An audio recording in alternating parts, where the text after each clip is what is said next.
বাংলাদেশের জন্য প্রধান বিবেচ্য হলো আমাদের বাণিজ্য স্বার্থ সংরক্ষণ করা এবং যুক্তরাষ্ট্রের বাজারে বাংলাদেশের যে এক্সিস্টিং বাণিজ্য আছে সেই বাণিজ্যটা রক্ষা করা। না, এটা যদি না কমে এখনও তো সেটা বলার মতন সময় হয় নাই, যাতে কমানো হয় সেজন্যে আপনি দেখেন সামনে 1 মাস রেখে আজকে ডকুমেন্ট হ্যান্ডওভার করা হয়েছে এবং নেগোসিয়েশনের ডেট দেওয়া হয়েছে, ডেটটা তাদের পক্ষ থেকেই দেওয়া হয়েছে।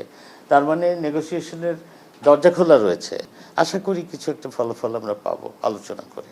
নতুন করে আপনার আগের এগ্রিমেন্টের একটা এক্সটেনশন বলতে পারেন, তো সেটার উপরে যেহেতু আলোচনা হবে, তো আলোচনার দরজা যেহেতু খোলা আছে, কাজে কিছু একটা আউটকাম তো আমরা আশা করি সবসময়ের জন্যই। আমরা যে আলোচনা করব সেটা তো রেসিপ্রোকাল ট্যারিফ আমাদের উপরে আমরা চাই না থাকুক। মোটা দাগে আমাদের যুক্তিগুলো থাকবে প্রথমত শুল্ক কমানো, এবং দ্বিতীয়ত হলো যে আমাদের ট্রেড রিলেটেড আরও যে ইস্যুসগুলো আছে সেগুলোকে আমরা যাতে করে অসুবিধাজনক পরিস্থিতি না পড়ি। মোদ্দা কথা হলো যে আমাদের প্রধান বিবেচ্য বাংলাদেশের জন্য প্রধান বিবেচ্য হলো আমাদের বাণিজ্য স্বার্থ সংরক্ষণ করা এবং যুক্তরাষ্ট্রের বাজারে বাংলাদেশের যে এক্সিস্টিং বাণিজ্য আছে সেই বাণিজ্যটা রক্ষা করা। আর আমাদের কাছে তারা কিছু চেয়েছে, সেটা হলো শুল্ক কমানো পর্যায়ক্রমে, এবং শুল্ক, VAT, supplementary duty, regulatory duty এগুলো যেন আমরা কমাই সেই ধরনের প্রস্তাব তারা করেছে।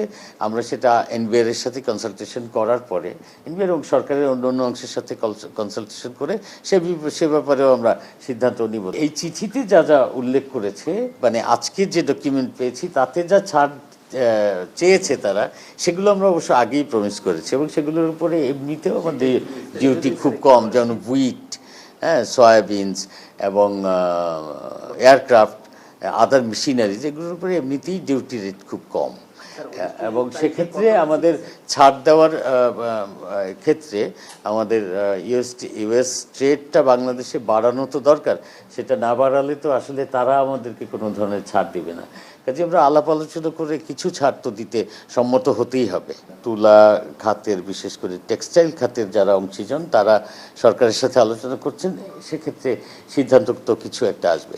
কিন্তু বাইল্যাটারাল ট্রেডের সাথে এটা তেমন কোনো সম্পর্ক নাই, কারণ ধরেন এটা হলো যে ইম্পোজ করা হয়েছে, কিন্তু বাইল্যাটারাল ট্রেডে সবসময় নেগোসিয়েশন পর্যায়ে কিছু ছাড় দেওয়া হয়।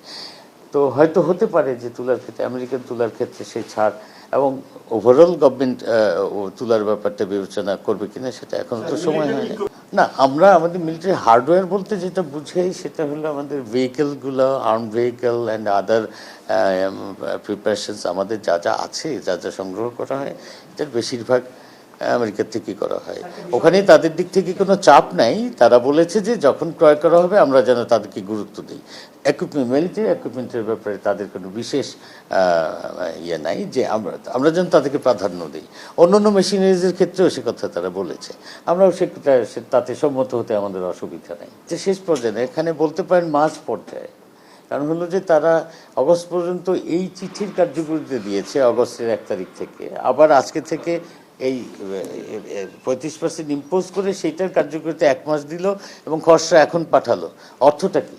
অর্থটা হলো যে নেগোসিয়েশন করে কিছু একটা করা যাবে, আমরা সেটার জন্যই তো প্রচেষ্টা নিচ্ছি। না, এটা যদি না কমে এখনও তো সেটা বলার মতন সময় হয় নাই, যাতে কমানো হয় সেজন্যে আপনি দেখেন সামনে 1 মাস রেখে আজকে ডকুমেন্ট হ্যান্ডওভার করা হয়েছে এবং নেগোসিয়েশনের ডেট দেওয়া হয়েছে, ডেটটা তাদের পক্ষ থেকেই দেওয়া হয়েছে।